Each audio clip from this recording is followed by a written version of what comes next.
Oh, oh, ah. Hello, hello, hello, hi, yes, oh, thank you, thank you, thank you, thank you, oh, mwah, mwah. Well, or, no, pow, ow, ow, ow. Yes, thank you, thank you, thank you, it's been a while since I had a house, gee.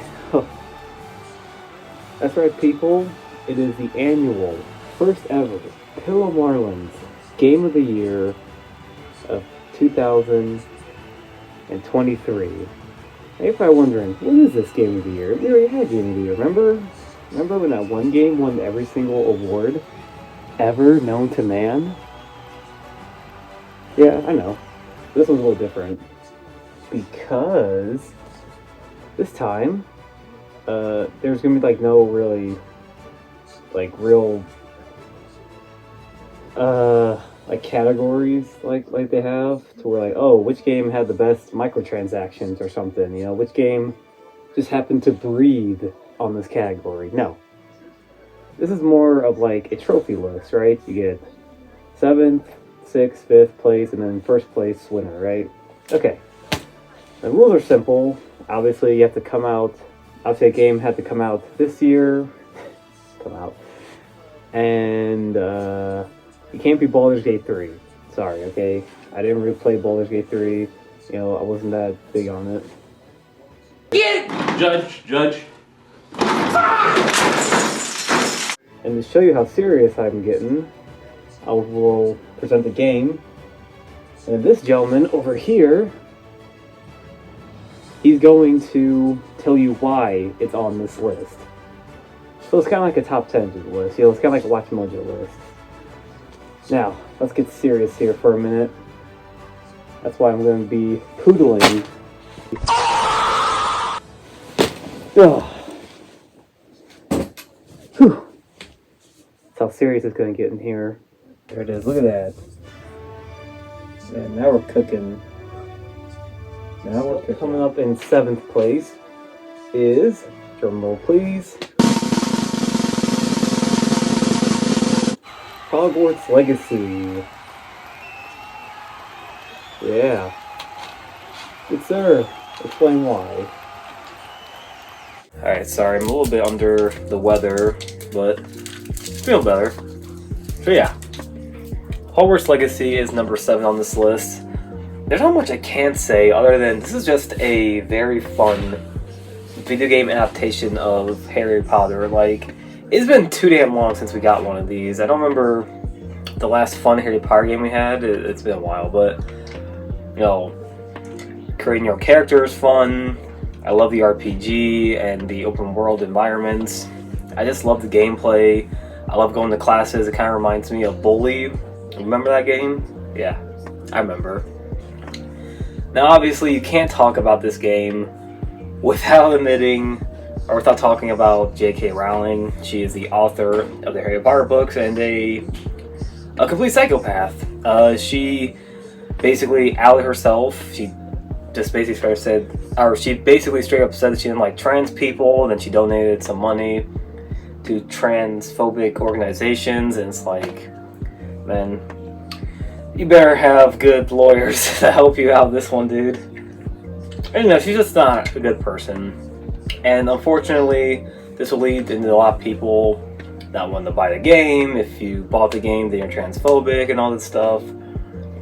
You know, it's just a very hard game to talk about right now. You know, it wasn't even in Game of the Year, I do believe. I think they just kind of ignored it, which sucks. I mean, I really hope what the developers shown is that they can make fun games, and hopefully they'll be able to make their own IPs, or maybe recreate IPs from authors and other people that are not psychopaths. So yeah, I just really hope that the devs can make another fun game. If they can make something like Hogwarts Legacy, just imagine what they can do, man. That's why it's in 7th place. It was just a very fun game. Okay? Plus also, the reason why it's on the 7th place is because there's no Quidditch. Like, come on, dude. It's Harry Potter. You gotta give me Quidditch. Alright, back to you. Thank you. I guess you can say we're a little all wizards, Harry. Oh, okay, now, in 6th place goes to Resident Evil 4. Because, you know, the residents are just evil this time of year. Good sir, do you want to explain why the residents have gotten evil this time of the year? Yeah, the residents did get evil this time. That tuberculosis. But yeah. 6th place belongs to Resident Evil 4 Remake. This is the ongoing trend with Capcom, where pretty much just remake all the Resident Evil games. Fuck it, just remake them all. And 4 is still a very fun game. Dare I say it's better than Resident Evil 3 Remake. They still capture the feeling of that like action horror style like movie like the original Resident Evil 4 had. But as fun as it is, and as much as I like the gameplay, I personally think it could have been longer. I think this was like way too short, and they cut out a lot of cool missions. And plus, on top of that, I can't have Cop Leon if I can't have Cop Leon unless I buy the free, you know, what was that one game called? Like, what's that one mode called? I forget. Put it right here. But I don't know. I think this is still a fun game to play, though. I think this is probably the most funnest gameplay-wise for Resident Evil. And plus, I still like Leon. Yeah. Sorry, I've had my Joe Biden moment. But yeah, congratulations to Resident Evil 4. You're still a good game. Now let's hope that maybe Resident Evil 5 Remake will be better? I don't know. Alright, back to you, Pillow. It's like right there. Like, I hate having water stuck in my ear. Oh, hey, what's up? Alright, for 5th place, now drum roll, please.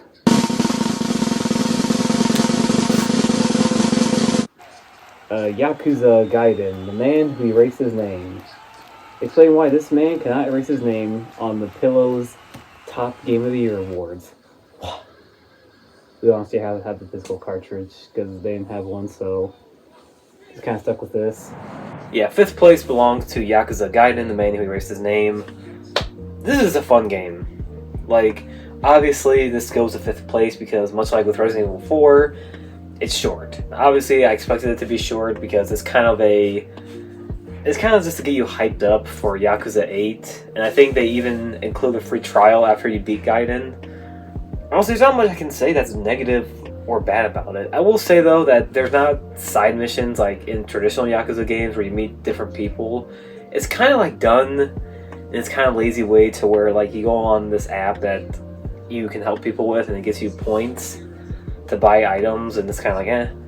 But story was good. I like Kiryu.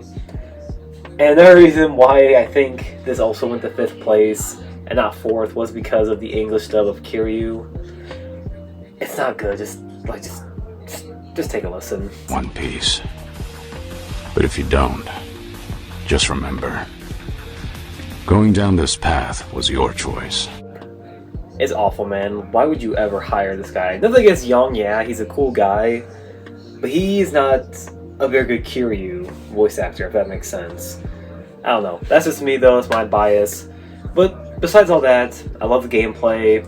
It has the traditional Yakuza beat-em-up style compared to the Yakuza 7 turn-based RPG style, so still fun game nonetheless. And hey, you get to play a free trial of Yakuza 8 before you buy it, and I'm kind of hyped up for Yakuza 8.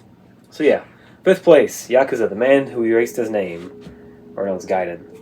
Whatever, Pillow, just go. It's just nasal spray.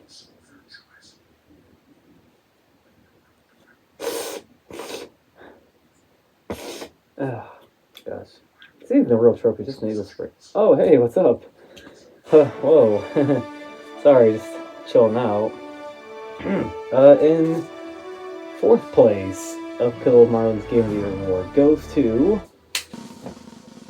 Cyberpunk 2077 DLC expansion Phantom Liberty.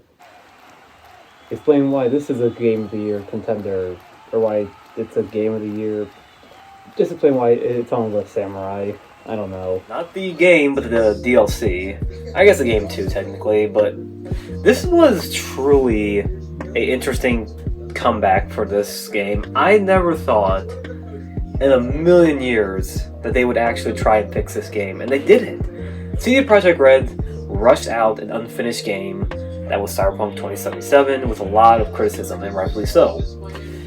And so CD Projekt Red worked hard on updates, hot fixes, etc. And then it was all built up to release the one expansion. There was originally going to be, I think, 3, but they decided to chop it down to 1.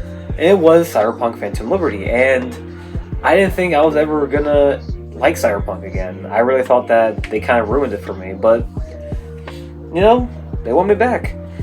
I don't think this is still good behavior. I think they should still be critiqued for releasing an unfinished game, but Phantom Liberty helped bring back the interest. Well, first it was the anime, Edgerunners, and then Phantom Liberty came out, and it definitely helped. I would say it definitely helped them with the new relic system that can, like, you know, upgrade some of your, like, cyberware, like the Mantis Blades, where you can, like, slash dudes up.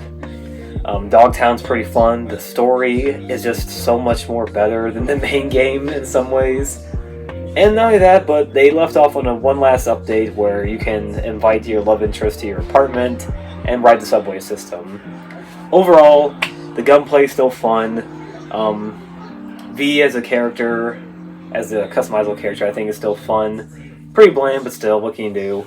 And not only that, but Cyberpunk Phantom Liberty's story with its characters and interactions, I think, is just fun. And overall, this is just a fun game. It's a fun expansion that helped bring back people's interest. And obviously, they didn't make a lot of money from what I heard, which that was never the goal for them. The goal for them was to show that, hey, we messed up, and we're going to try and do better in the next upcoming titles. Primarily, like the Witcher 1 remake and Witcher 4, whenever those will come out. I don't know. Overall, what else? I was gonna say overall, but I realized that, I forgot one thing, which is the soundtrack. The soundtrack in Phantom Liberty is it's just a bop. You know, like, what else can I say? It's just a banger after banger. So yeah. Also heard screaming. Oh, and still more screaming. But yeah. Fourth place, Cyberpunk Phantom Liberty. Cyberpunk won me back. What can I say? I'm just happy that Cyberpunk is now a good game after 2 years. Hopefully this will never happen again, because they cannot afford another rushed out game again. They just can't. So yeah. Fourth place goes to Cyberpunk Phantom Liberty. Good job, CD Projekt Red. Now don't ever rush a game again, alright? Okay. Alright. We are in the top 3. You heard me. The top 3. In third place, the one that gets the bronze medal goes to... Using that drum roll ready. Final Fantasy 16. Explain why this next installment in a never-ending game that really doesn't have a Final Fantasy, kinda, until the expansions come out. Yeah, just explain why this one's in third place, please. Good sir. I dropped that. Anyway, yeah. Third place goes to Final Fantasy 16. The world of Vestalonia is just fun to explore and read about, as well as getting to know Clive Rossfield as a character in person, as well as the story. The combat is fun. The characters are fun. Some side missions are cool to do. I don't know. I just really enjoy this one. I think a lot of people look over this just because of how much stuff came out this year. And it sucks. I think Final Fantasy 16 deserves to get more credit than what it's due. And unfortunately, didn't do that well. I think it sold like maybe 1 million, which is criminal in my opinion, because I think this is one of the most funnest Final Fantasy games I've ever played. I think the story is so much fun. I think everything about this game is fun. Again, I'm using the word fun a lot because that's what these games are. They're fun. I like them. I play them a lot. I enjoyed them, to say the less. But yeah, overall, I enjoyed the gameplay. I think it's one of the best in Final Fantasy, in my opinion. You know, I know that's kind of a hot take, and again, this is coming from somebody who really liked Final Fantasy 15's gameplay, while some people didn't, so, you know, it's kind of, So yeah, Final Fantasy 16, 3rd place. Please check it out. It's a really fun game. I know I keep using the word fun a lot. That's all I can say. Oh man, Clive Rossfield. What a man. What a man. Okay. In 2nd place, one that gets the silver medal goes to... It's swinging on down! Whoa! Yeah, it's Spider-Man 2. I mean, this is... Yeah, 2nd place. There you go, tell him why. 2nd place goes to Spider-Man 2. Sorry, I'm a little sick. I already mentioned that. Yeah, I know it's a very controversial thing, kinda now, because I guess a safe sequel is like a bad thing, which is like, depends on how you look at it. But what they did, what I liked, is that they took everything I liked from the first game and kind of amplified it a bit. They did, however, do some things I didn't like some suits, or not some, but like every suit that you get doesn't have a special ability like in the first game, which is kind of like why you do that. But other than that, I love switching between Miles and Peter. I love the suit gliders. I love the Venom powers that they can get. I love how each Spider-Man has their own side missions that are tied to each other or just their own separate thing. And I just really love the story too. It felt like things were much more, like the stakes were just up high, basically. Yeah, there's not much I can say. This was just a great game overall. I think this is one of the best Spider-Man games up there next to the first one that came out. And plus, it's still a good PlayStation game, so there's that. So yeah, 2nd place, Spider-Man 2. Stronger and better together. Alright, I don't know what that was about. Now, the moment you all been waiting for. The 1st place. The one that's gonna win this prestigious prize goes to... Oh wait, I just remembered something. We have to make an honorable mentions list for most top games, or most anticipated games that are coming out. Right? Is that the list? Oh, okay, yeah, I'm right. Okay. Tell them what's our most anticipated games this year.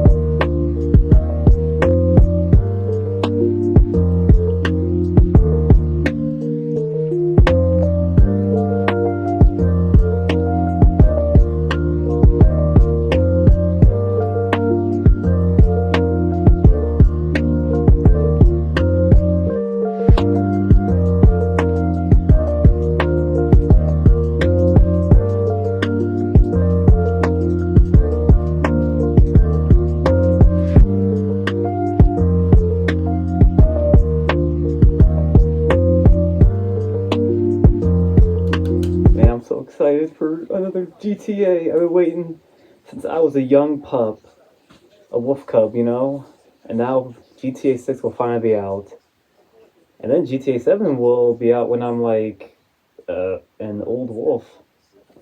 Alright, the 1st place winner, the one's gonna take home this prestigious trophy, goes to, please.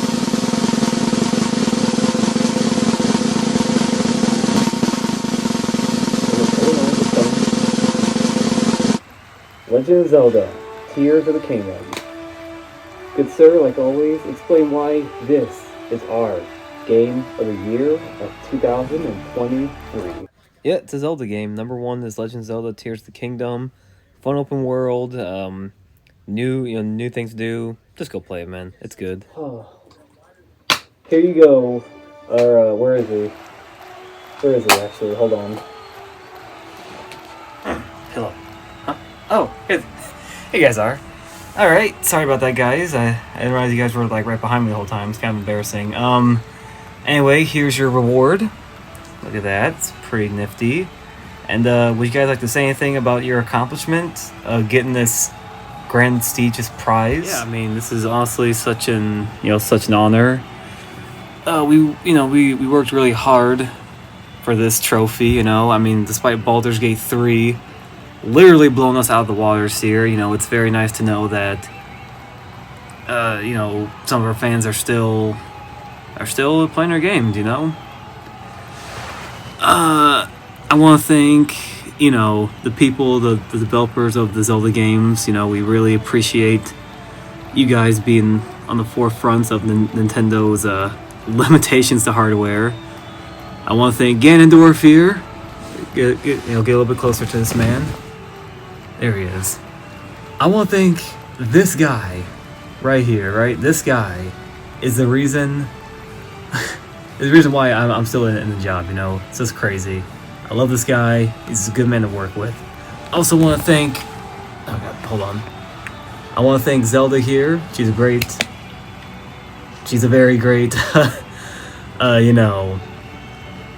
she's a really great person to work with, and all the adventures we've had over the years, it's always an honor to work with you. So yeah, we'll be taking our trophy home. We'd like to thank the fans as well, and all the Zelda fans. So yeah, thank you for having us on here, and expect us soon in the next adventure, whenever that is. All right, how you?